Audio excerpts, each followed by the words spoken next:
இன்றைக்கி ஒரு முக்கியமான பைக்கை பற்றி பார்க்க போகிறோம். என்ன பைக் அப்படின்னா அந்த பைக் மேலே தான் நான் ஏறி உட்காந்துருக்கேன். பேசும்போது சில வீடியோவில் நிறைய நாய்ஸ் வந்து உள்ள கேட்கலாம். நான் வந்து ஒரு கிரனாரோ ஒயர்லெஸ் மைக் வந்து யூஸ் பண்ணிகிட்ருக்கேன். ஆல்ரெடி உங்களுக்கு தெரிஞ்சிருக்கலாம், ஸ்க்ரீனில் போடுறேன். அந்த மைக்கை தான் யூஸ் பண்ணிகிட்ருக்கேன். இது வந்து நாய்ஸ் கேன்சலிங் லெவல் வந்து ஒரு 3 லெவல் வருது. அதில் வந்து 3 லெவலும் பெருசாலாம் ஒர்க் அவுட் ஆகவே இல்லை. இப்போ நான் வச்சுருக்கேன் பார்த்திங்க அப்படின்னா 3ஆவது லெவல் நாய்ஸ் கேன்சலில் வச்சுருக்கேன். இது வந்து இப்போ நான் நின்று பேசிகிட்டு இருக்க கூட இடம் வந்து அந்தளவுக்கு காற்று எல்லாம் பெருசாக எதுவும் அடிக்கல. நார்மலாக ஒரு காற்று அடிக்குது. அதுக்கப்புறம் சுற்றி சரௌண்டிங்கில் வந்து பாட்டு கேட்டுட்ருக்கு. ஏன்னா கிறிஸ்டின் சங்கீதம் ஓடிட்டுருக்கு. அது வந்து சவுண்டு கேட்க தான் செய்யுது. என்ன தான் பண்ணாலும் இந்த 3 லெவல் வந்து நாய்ஸ் கேன்சலிங் செட் பண்ணாலுமே அந்த நாய்ஸ் வந்து பெருசாக கேன்சல் பண்ணலை. இது டெக் சேனல் இல்லை, இருந்தாலும் நான் இதுக்கு சொல்கிறேன் அப்படின்னா, இந்த மைக்கு நீங்கள் வாங்க போகிறதா இருந்துச்சு அப்படின்னா பெருசாக நாய்ஸ் கேன்சலிங் லெவல் எதுவுமே பெருசாக ஒர்க் ஆகலை. நீங்கள் வாங்கதான் இருந்தால் கொஞ்சம் யோசிச்சு வாங்க. அதுக்காண்டி இப்படின்னு சொல்லிட்டுருக்கேன். ஹங்க் பைக்கு, இந்த பைக்கை பற்றி எதுக்கு பேசுகிறேன் அப்படின்னா, இது வந்து நிறைய பேருக்கு தெரியல. இதை பற்றின வீடியோ வந்து இதுக்கு முன்னாடி நம்ம சேனலில் போட்டிருக்கேன். அது ஓரளவுக்கு நான் வீஸ் போயிருந்து. அதை பற்றி நிறைய பேர் பேசியிருக்காங்க, நிறைய பேர் வச்சுருக்காங்க, ஓன் பண்ணியிருக்காங்க, நல்லா இருக்குது அப்படின்னு சொல்லிட்டு நிறைய பேர் பேசியிருக்காங்க. இப்போ நானுமே இந்த வண்டி வந்து கிட்டத்தட்ட ஒரு 3 வருஷத்துக்கு மேலே வச்சுருக்கேன். செகண்ட் வாங்கின வண்டி தான். ஒரு 3 வருஷத்துக்கு மேலே வச்சுருக்கேன். இது வந்து என்னோட ஒரு 3ஆவது வண்டி. இதுக்கு முன்னாடி ஒரு 2 பைக் வச்சுருந்தேன். ரெண்டுமே செகண்ட் பைக் மார்க்கெட்டில் வாங்கினது தான் ஹங்க் பைக்கு. ஏன் ஹங்க் பைக் மட்டும் நான் செகண்ட் பைக் மார்க்கெட்டில் வாங்குறேன் அப்படின்னா, இதோட ரைடிங் குவாலிட்டி வேறு எந்த 150cc செக்மெண்ட்லேயும் கிடையவே செய்யாது. ரைடிங் குவாலிட்டி வந்து பக்காவாக இருக்கும். நான் இந்தளவுக்கு சொல்கிறேன் அப்படின்னா, இந்த ஹங்க் பைக்குன்னு ஒரு நாள் ஓட்டி பாருங்கள். ஒரு நல்ல வண்டி ப்ராப்பராக மெயின்டைன் பண்ண வண்டியை நீங்கள் ஓட்டி பாருங்கள். ஓட்டி பார்த்தாச்சு அப்படின்னா நீங்கள் எந்த பைக்காக இருந்தாலும் சரி, பல்சர் 150 இருந்தாலும் சரி, எஃபிசெட் பைக்காக இருந்தாலும் சரி, இல்லைனா யூனிகான், அதுக்கப்புறம் யூனிகான் இதே லிஸ்ட்டெல்லாம் வரும். அதனால் யூனிகான் சேர்த்துக்கிறேன் வச்சுக்கலாம். யூனிகான், அதுக்கப்புறம் வேறு என்ன இருக்குது, அப்பாச்சி, இந்த மாதிரி 150cc செக்மெண்ட்டில் என்னென்ன வண்டி இருக்கோ எல்லா வண்டியுமே தூக்கி சாப்பிட்ற மாதிரி இதோட ரைடிங் பொசிஷன் அது ஒரு கெத்தாக இருந்த மாதிரி இருக்கும். நீங்கள் ராயல் என்ஃபீல்டு புல்லட்லாம் பார்த்தீங்க அப்படின்னா ஒரு கெத்தாக ஓட்டுற ஒரு ஃபீல் இருக்குங்களா, அது அந்த அளவுக்குலாம் பெருசாக இருக்காது. ஆனால் இதோட ரைடிங் குவாலிட்டி வந்து ரொம்ப லாங்காக போனால் எந்த ஒரு முதுகுலியுமே இருக்காது. சீரியஸாக சொல்லிட்டு நான் ஒரு 1200 கிலோமீட்டர் வந்து ஒரு 3 நாளாக நான் ட்ராவல் பண்ணேன் இந்த பைக்கில். அதுவும் எங்கள் அப்பாவோட ட்ராவல் பண்ணேன். பில்லியன் எங்கள் அப்பாவோட எங்கள் அப்பா வச்சு தான் ட்ராவல் பண்ணேன். அதில் இப்போ எந்த வண்டியாக இருந்துட்டாலும் ரைடருக்கு எந்த பிரச்சனையுமே கிடையாது. பில்லியனுக்கு தான் பிரச்சனை. ஏன்னா ரைடருக்கு வந்து ஹேண்டில் பார் இருக்குது. நம்ம இது என்ன தான் இது பண்ணாலும் சரி, நம்ம ஹேண்டில் பாரை இது ஒரு பேலன்ஸ் பண்ணி எந்த ஒரு பள்ளம் வந்தாலும் சரி, மீடாக இருந்தாலும் சரி, நம்ம வந்து பாடியை பேலன்ஸ் பண்ணுறது நம்மளுக்கு வந்து ரைடருக்கு வந்து ஒரு ஹேண்டில் பார் இருக்குது. ஆனால் பில்லியனுக்கு வந்து அந்த மாதிரி எதுவுமே கிடையாது. சப்போர்ட்டே கிடையாது. அதாவது அவங்க உட்காந்துருக்காங்கல்ல, இந்த சீட்டு மட்டும் தான் அவங்களுக்கு சப்போர்ட். அதுக்கப்புறம் கால், வேறு எந்த சப்போர்ட்டும் அவங்களுக்கு கிடையாது. அதிகபட்சம் பார்த்தீங்க அப்படின்னா நான் ரைடரை பிடிச்சிட்டு ஒரு சின்ன தோல்லையோ சரி ரைடரை பிடிச்சிருக்க ஒரு வாய்ப்பு இருக்குது. வேறு மற்றபடி அவங்களுக்கு ஸ்டேபிள் பண்ணுறதுக்கு, பேலன்ஸ் பண்ணுறதுக்கு எந்த ஒரு இதுவுமே கிடையாது. இருந்தாலும் இந்த வண்டி வந்து ஒரு கிட்டத்தட்ட ஒரு 3 நாள் தான் ட்ராவல் பண்ணோம். 3 நாளில் வந்து ஒரு 1200 கிலோமீட்டர் வந்து ட்ராவல் பண்ணோம். நான் எங்கள் அப்பாவும் ட்ராவல் பண்ணோம். அது வந்து பில்லியன் அவர் இதுதான், வேறு எந்த மாடிஃபிகேஷனும் இல்லை. இதே சீட்டில் தான் உட்காந்துருந்தார். சஸ்பென்ஷன்லாம் இது ஸ்டாக் சஸ்பென்ஷன் தான். இப்போது எனக்கு முதுகுவலி வருதோ வரல, ரைடருக்கு எந்த பிரச்சனையும் இல்லை. ஆனால் பில்லியனுக்கு வந்து அந்த 3 நாள் ட்ராவல்லையும் எந்த முதுகுவலியுமே வரல. இத்தனை எங்கள் அப்பாவோட வயசு வந்து ஒரு 65 கிட்ட இருக்கும். அவருக்கே எந்த ஒரு முதுகுவலியுமே இல்லை. ஏன்னா அந்த அளவுக்கு இந்த ரைடிங் குவாலிட்டி இருக்குது. ஏன் திரும்ப சொல்கிறேன் அப்படின்னா, நம்ம கொஞ்சம் மூச்சளிக்குது. இந்தியன் பைக் மார்க்கெட்டில் வந்து நிறைய நல்ல வண்டி, பைக்கு மட்டும் கிடையாது, நிறைய காரும் சரி, நல்ல வண்டியும் சரி, வாடிக்கையாளராக நிறைய பேர் வந்து கரெக்டாக அதை வந்து தெரிஞ்சிக்காமல் இப்போ ட்ரெண்ட் இருக்குது. இப்போ வந்து ப்ளூடூத் கனெக்டிவிட்டியை விரும்பி, இந்த மாதிரி எல்இடி ஹெட்லைட், இந்த மாதிரி ஃபீச்சரை விரும்பி வந்து பைக் எடுக்கிறவங்க நான் எந்த குறையுமே சொல்ல. நீங்கள் எந்த பைக் வாங்கினாலும் சரி, அது உங்களோட தனிப்பட்ட விருப்பம் தான், உங்களுக்கு எதுவும் பிரச்சனை கிடையாது. ஆனால் நல்ல பைக், அதாவது ஃபியூச்சர் மட்டும் எதிர்பார்க்காம ஒரு வண்டிக்கு வந்து முக்கியமான ஒரு தேவை இன்ஜின் தான். அதுக்கப்புறம் ரைடிங் கம்ஃபோர்ட், அதுக்கு ஒரு பிரேக்கிங், இது மட்டும் தான் எந்த வண்டியாக இருந்தாலும் சரி. இந்த 3 தான் ரொம்ப முக்கியம். இந்த 3ம் பெர்ஃபெக்டாக இருந்தாலும் அது ஒரு நல்ல வண்டி. அதை தவிர்த்துட்டு LED headlight, Bluetooth connectivity, future இதெல்லாம் எதிர்பார்க்கவே வச்சாதீங்க.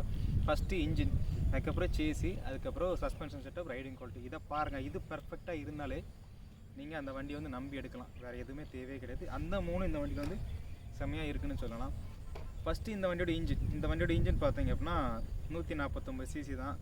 எல்லாத்துக்கும் பழக்கப்பட்ட இன்ஜின் தான். இந்த ஒரே இன்ஜின் வந்து 5 வண்டியில் இருக்குது. என்ன அப்படின்னா, ஹோண்டா யூனிகான் 120cc யூனிகான் இருக்குல்ல, அதில் இருக்குது. அதுக்கப்புறம் இந்த வண்டி ஹீரோ ஹங்க்கு, அதுக்கப்புறம் சிபி செட்னு ஒரு வருஷன் வந்து எக்ஸ்ட்ரீம். இப்போ ஹீரோ வந்து பேரையை மாற்றி வண்டியை மாற்றி ஒரு கேவலப்படுத்திட்டானுங்க ஹீரோ, அந்த எக்ஸ்ட்ரீம் பைக்கில் இருக்குது. அதுக்கப்புறம் ஹோண்டாவில் வந்து ட்ரிகர் அப்படிங்கிற பைக்கில் இருக்குது. அதுக்கப்புறம் டஸ்டர் அப்படிங்கிற பைக்கில் இருக்குது. அதுக்கப்புறம் ஹீரோவில் இன்னொரு பைக் இருக்குது, அச்சீவர் அப்படிங்கிற ஒரு பைக் இருந்துச்சு, அதை டிஸ்கண்டினியூ பண்ணிட்டாங்க. அச்சீவர் மொத்தம் 6 பைக்கில் வந்து ஒரே இன்ஜின், சேம் இன்ஜின், எந்த ஒரு மாற்றமே கிடையாது. இன்ஜின், அதுக்கப்புறம் சஸ்பென்ஷன் செட்டப்பு, ஃப்ரெண்டு மட்டும் சேம், வேறு மற்றபடி பேக் வந்து மாறும், ஃப்ரெண்ட் வந்து சேம் தான்.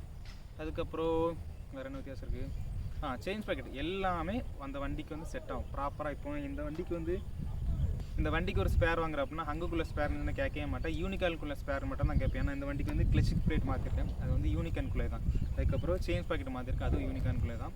ஃப்ரண்ட் சஸ்பென்ஷன் அது மாற்றுறதுக்கு நான் கேட்டேன், நல்லா தான் இருக்குது, இருந்தாலுமே எனக்கு ஒரு சின்ன பெண்ட் இருந்த மாதிரி இருந்தது, அதை மாற்றுறதுக்காண்டி நான் கேட்டேன். அதுவுமே யூனிகானுக்குள்ளே தான். இது எனக்கு எப்படி தெரிஞ்சு அப்படின்னா, எந்த கடைக்கு போய் ஒரு ஷாப்பில் கொண்டு கொடுத்தாலும் சரி, அங்கே போய் தம்பி இது வந்து யூனிகானுக்குள்ளே பக்காவாக செட் ஆகும். அப்போ ஃபுல்லாக கேட்கும்போது இது இன்ஜின் எந்த விதத்துலையும் மாறுதலே கிடையாது. யூனிகான் இன்ஜின், ஹங்கு இன்ஜின், எல்லா இன்ஜினுமே ஒரே இன்ஜின் தான். அப்படி நான் தெரிஞ்சுக்கிட்ட பிறகு நான் விசாரித்த பிறகு கிட்டத்தட்ட ஒரு 6 வண்டியில் ஒரே இன்ஜின் தான்.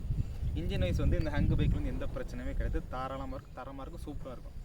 கிட்டத்தட்ட ஒரு நல்ல பைக்காக இருந்துச்சு அப்படின்னா ஒரு 100ல் போனால் கூட வைப்ரேஷன் பெருசான எதிர்பார்க்கவே செய்யாதீங்க, நல்லா இருக்கு, வரவே செய்யுது, சூப்பராக இருக்குது, அருமையாக இருக்குது. 100லாம் இந்த 150 செக்மெண்ட் பார்த்தீங்க அப்படின்னா ஒரு அதிகமான ஸ்பீடு தான். ஆனால் அப்படி ஒரு ஸ்பீட்லேயுமே வண்டி வந்து திணறாது, அப்படி ஸ்மூத்தாக ரன்னிங்க கரெக்டாக ப்ராப்பராக மெயின்டைன் பண்ண வண்டியெலாம் சொல்லிட்டு இருக்காரு. மற்ற வண்டியெல்லாம் கண்டிப்பாக திணறும், ஆனால் ப்ராப்பராக மெயின்டைன் பண்ண வண்டி வந்து 100 அந்த மாதிரி ஸ்பீடில் போனாலே ஒரு ஸ்மூத்தாக தான் வண்டி போகும், வேறு மற்றபடி தண்ணீரெல்லாம் போகாது.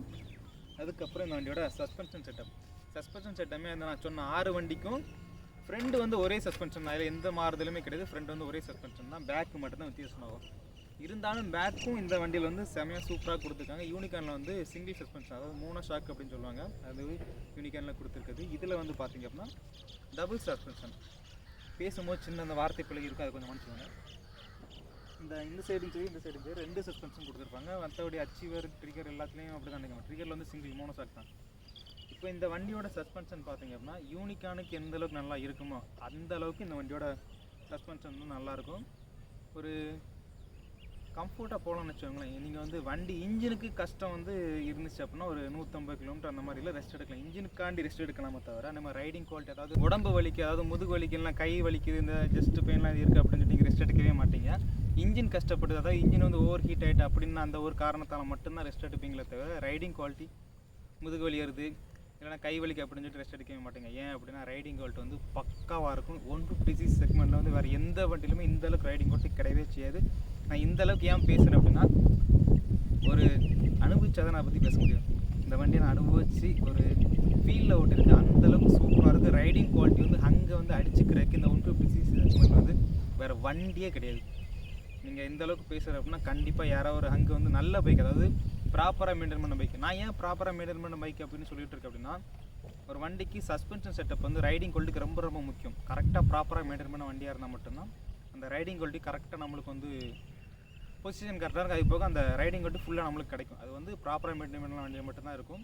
இப்போ என் வண்டியும் பெரிய பிரச்சனைலாம் எதுவும் கிடையாது, கொஞ்சம் லைட்டாக டில்ட் ஆயிருக்கு அவ்வளோ, மற்றபடி எந்த பிரச்சனையுமே கிடையாது. ஃப்ரண்ட் சஸ்பென்ஷனும் சரி பேக் சஸ்பென்ஷனும் சரி ரெண்டுமே பக்காவாக இருக்குது. ரைடிங் குவாலிட்டி திரும்பவும் சொல்கிறேன், ஹங்கு அடிச்சுக்கிறதுக்கு அந்த செக்மெண்ட்டில் வர வண்டியே கிடையாது, அந்தளவுக்கு அருமையாக இருக்கும். அதுக்கப்புறம் இந்த வண்டியோட லுக்குமே தேனில் வந்து குறையே சொல்ல முடியாது. என்னைக்கு லான்ச் பண்ணாங்களோ டிஸ்கண்டினியூ பண்ண ஸ்டேஜ் வரைக்குமே இதே மாடல் தான், வேறு எதுவும் மாற்றவே இல்லை. வண்டியோட டிசைன் வந்து பக்காவாக இருக்கும், ரைடிங் குவாலிட்டி பக்கா, இன்ஜின் பக்கா, டிசைன் பக்கா. ஒரு 2011 10 கொஞ்சம் மாடிஃபிகேஷன் பண்ணி லான்ச் பண்ணாங்க. என்ன அப்படின்னா டிஸ்பிளே மட்டும் தான், டிஸ்பிளே அந்த எல்இடி டெய்லைட்டு. இது வந்து அந்த நேரத்தில் டைம் கொடுத்துருந்தாங்க, இந்த டிஜிட்டல் மீட்டரில் பார்த்திங்க அப்படின்னா டைம் கொடுத்துருந்தாங்க. இந்த டைம் வந்து வேறு மற்றபடி இந்த 150cc செக்மெண்ட்டில் இருக்கான்னு கேட்டிங்க அப்படின்னா அந்த நேரத்தில் எந்த பைக்கிலுமே கிடையாது, இந்த பைக்கில் மட்டும்தான் இருந்து. அதுவுமே ஒரு தேவையான ஃபீச்சர். இதெல்லாம் எதுக்கு நான் திரும்ப சொல்கிறேன் அப்படின்னா, இது எதுக்கு நான் திரும்ப சொல்லிட்டு இருக்கேன் அப்படின்னா, ரைடருக்கு என்னென்னலாம் முக்கியமான விஷயமோ தேவையான விஷயமோ அது எல்லாமே இந்த வண்டியில் கொடுத்துருந்தாங்க. வண்டியோட லுக்கு மாசாக இருக்கும், மற்றபடி வண்டியோட சைஸுமே பெருசாக இருக்கும். ஆனால் டயரோட சைஸ் வந்து ரொம்ப சின்னதாக இருக்கும். கிட்டத்தட்ட பார்த்திங்கன்னா ஒரு 150cc செக்மெண்ட்டில் வந்து கொடுக்கக்கூடிய டயரை இந்த வண்டியில் கொடுத்துருந்தாங்க. அதனால இந்த வண்டியோட லுக் வந்து பார்த்திங்கன்னா டோட்டலாக கொஞ்சம் ஓரளவுக்கு ஏதோ ஒன்று மிஸ் ஆன மாதிரியாக இருக்குது. வேறு மற்றபடி இந்த வண்டியில் எந்த பிரச்சனையும் கிடையாது. டயர் சைஸை மட்டும் கொஞ்சம் பெருசாக கொடுத்து வண்டியை ரீலான்ச் பண்ணாலுமே இந்த வண்டி கண்டிப்பாக இன்னுமே சக்ஸஸ் ஆகும். இந்த டிசைனை மாற்றாமல் இனிமேல் ஒரு எல்இடி ஹெட்லைட், அதுக்கப்புறம் சின்ன ஃபியூச்சர் இப்போதைக்கு என்ன தேவை அந்த ஃபியூச்சர் கொடுத்து லான்ச் பண்ணாங்க அப்படின்னா இந்த வண்டி கண்டிப்பாக சக்ஸஸ் ஆகும். ஏன்னா இந்த வண்டியில் பெருசாக குறை சொல்கிற மாதிரி எதுவுமே கிடையாது. இப்போதைக்கு இந்த வண்டியெல்லாம் ஒரு 3 வருஷம் ஓட்டிகிட்ருக்கேன். என்ன குறை அப்படின்னா என்னை பொறுத்தளவுக்கு பெருசாக எந்த குறையுமே கிடையாது. பாடி பார்ட்ஸ் வந்து சின்ன இந்த குவாலிட்டி இஷ்யூ இருக்குது. ஏன்னா இந்த இடத்துல போடக்கூடிய ஸ்க்ரூ எல்லாமே அந்த ஜாயின் பண்ணக்கூடிய இடத்துல வந்து உடஞ்சிருச்சு. அது வந்து மாட்டேன் அப்படின்னா வாஷர் போட்டு தான் டைட் பண்ண வேண்டியிருக்கு. அதுக்கப்புறம் அந்த வாஷர் வந்து கிட்டத்தட்ட கொஞ்ச நாளில் அந்த பார்ட்டே டேமேஜ் ஆக்கிடுது. வேறு மற்றபடி பெருசாக அந்த வண்டியில் குறை சொல்கிற மாதிரி எதுவுமே கிடையாது.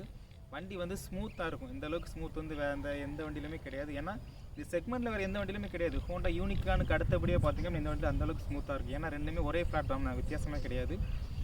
அதுக்கப்புறம் பெருசாக என்னன்னு தெரியல, நான் சொல்ல வேண்டியதை சொல்லியிருப்பேன் நினைக்கிறேன். இந்த 150cc செக்மெண்ட்டில் வந்து ஒரு நல்ல பைக்கை டிஸ்கண்டினியூ பண்ணிட்டாங்க. இதை ரீலான்ச் பண்ணலாம் அப்படின்னு கேட்டிங்கன்னா கண்டிப்பாக என்ன பொறுத்தவரைக்கும் ரீலான்ச் பண்ணலாம். ஏன்னா ரொம்ப ரொம்ப நல்ல வண்டி. ஏன்னா ஒரு ரைடருக்கு என்னென்ன தெரியாதோ இந்த வண்டியில் பக்காவாக கொடுத்துருப்பாங்க. இப்போ இந்த வண்டியில் வந்து ரீலான்ச் பண்ணுறாங்க அப்படின்னா ஒரு என்ன அப்டேட் பண்ணலாம் அப்படின்னு என்ன கேட்டிங்கன்னா, இன்ஜின் வந்து கொஞ்சம் பெரிய இன்ஜினாக கொடுக்கலாம். அதாவது இப்போ ஹீரோட்ட இருக்குல்ல, கரிஷ்மா புதுசாக லான்ச் பண்ணிருக்காங்களா 210cc, அந்த இன்ஜின் வந்து இந்த பைக்கில் கொடுத்து கொஞ்சம் அப்டேட் பண்ணி மாதம் கொஞ்சம் கெத்தாக லான்ச் பண்ணாங்க அப்படின்னா டிசைன் வந்து மாற்றவே வேண்டாம். அந்தளவுக்கு நல்ல டிசைன். இந்த டிசைன் எனக்கு ரொம்ப பிடிக்கும். டிசைன் வந்து மாற்ற வேண்டாம், இதே டிசைனில் கொஞ்சம் அப்டேட் பண்ணி, அதாவது கொஞ்சம் பல்காக கொடுத்து, ஓரளவுக்கு டயர் சைஸ்லாம் பெருசாக கொடுத்து, ஹெட்லைட்லாம் கொஞ்சம் மாற்றி, அதாவது ஹெட்லைட் கொஞ்சம் பல்காக கொடுத்து பார்க்குறதுக்கு ஒரு முரட்டுத்தனமான வண்டியாக கொடுத்தாச்சு அப்படின்னா அந்த கண்டிப்பாக சக்ஸஸ் ஆகும். எந்த டவுட்டுமே சொல்ல முடியாது. நான் ஏன் முரட்டுத்தனமான வண்டி அப்படின்னு சொல்கிறேன்னா, இந்த வண்டி வந்து அந்த வண்டியோட ஆடு வந்து அப்படி ஒரு மாடு, ஒரு மொட்டத்தனமான மாடு வரும், நிழலில் காணிப்பாங்க, நம்ம மாடு வந்து நிற்கும், பிறகு கொஞ்சம் ஒரு ஃப்ளாஷ் மாதிரி ஏதோ ஒன்று வரும். வந்த பிறகு பார்த்தீங்க அப்படின்னா அந்த ஹங்கு பைக் தான் இருக்கும், மாடு வந்து மறைச்சி போயிடும். ஏன்னா ஒரு பல்கான வண்டி அப்படிங்கிற மாதிரி தான் வந்து அட்வர்டைஸ்மெண்ட் கொடுத்து இந்த வண்டி லான்ச் பண்ணாங்க. திரும்பவும் இந்த ஒரு பல்கான ஒரு டிசைனில் வந்து இதை விட கொஞ்சம் பல்காக கொடுத்தாச்சு அப்படின்னா வண்டியோட சிசியுமே இன்க்ரீஸ் பண்ணி லுக்கையும் கொஞ்சம் பெருசாக கொடுத்து ரீலான்ச் பண்ணாங்க அப்படின்னா இந்த வண்டி கண்டிப்பாக சக்ஸஸ் ஆகும். அதில் எந்த குறையுமே இல்லை. என்ன ஹீரோ தப்பு பண்ணிட்டாங்க அப்படின்னா இந்த வண்டியை டிஸ்கண்டினியூ பண்ணாங்க, அதுக்கப்புறம் டயரோட சைஸை பெருசாக கொடுத்து லான்ச் பண்ணியிருந்தாங்க அப்படின்னா கண்டிப்பாக இந்த வண்டி சக்ஸஸ் ஆகிருக்கும். என்னை பொறுத்தளவுக்கு இந்த வண்டி வந்து பெரிய வந்து குறை சொல்கிற மாதிரி உள்ள வண்டியே கிடையாது, நல்ல வண்டி. வண்டியை வச்சிருக்கிறவங்கள பொறுத்தளவுக்கு பார்த்தீங்க அப்படின்னா நான் இந்த வண்டி வந்து ஒரு 3 வருஷமாக ஓட்டிகிட்ருக்கேன். எனக்கு இந்த வண்டி எந்த குறையுமே அந்தளவுக்கு சூப்பராக இருக்குது, செம்ம ஜாலியாக இருக்குது. இந்த ஓட்டுறதுக்கு அந்த ரைடிங் பொசிஷன் அந்தளவுக்கு இருக்குது. எனக்கு ஒரு முதுகு வலியே வரல, ஒரு ஜாலியாக ஹாயாக ரைட் பண்ணிட்டு இருப்போம். ஒரு எஃபிசெட் நான் ஓடிருக்கேன், என்னோட தம்பி வண்டி தான் அது. 2 வண்டியுமே எஃபிசெட் தான், ஒரு வெர்ஷன் 2.